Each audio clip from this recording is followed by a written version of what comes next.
আমি একটা কথাই প্রথমে দাবি করব, ইমিডিয়েটলি এখানকার থানার ওসিকে বরখাস্ত করা হোক এবং এসপিকে ক্লোজ করা হোক।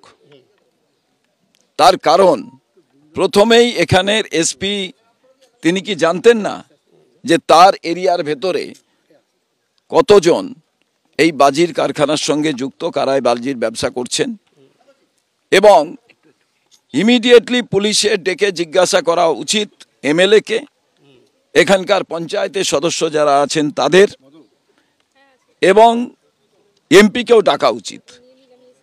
তার কারণ একটা এলাকায় কি ঘটছে এখানকার পঞ্চায়েতের সদস্য জানেন না, জেলা পরিষদের সদস্য জানেন না, বিধায়ক জানেন না। এই ঘটনা হতে পারে না। বাংলা তো হচ্ছে এখন একটাই শিল্প রমরমিয়ে চলছে, যে শিল্পের নাম হচ্ছে বোম শিল্প। যত্রতত্র বোমা শিল্প চলছে।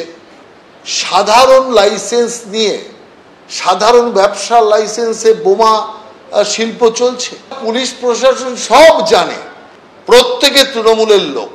মমতা ব্যানার্জি, আপনাদের মনে আছে এর আগে বোম শিল্প উদ্ধারে চিরুনি তল্লাশির আদেশ দিয়েছিলেন। বোমা মানেই তৃণমূল, আর তৃণমূল মানেই ধ্বংস।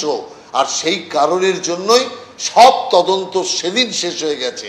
যদি এই চিরুনি তল্লাশি চলতো তাহলে আজকে এই দুঃখজনক দুর্ভাগ্যজনক ঘটনা ঘটত না।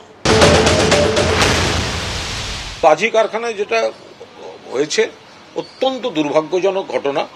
পুলিশ প্রশাসন তদন্ত করছেন এবং দুর্ঘটনা ঘটেছে, ফলে দুর্ঘটনা তো দুর্ঘটনাই।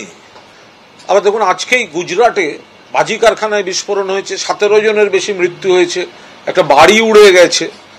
দেশের প্রধানমন্ত্রীর রাজ্য, দেশের স্বরাষ্ট্রমন্ত্রীর রাজ্য, তো গুজরাটে বাড়ি উড়ে গেছে।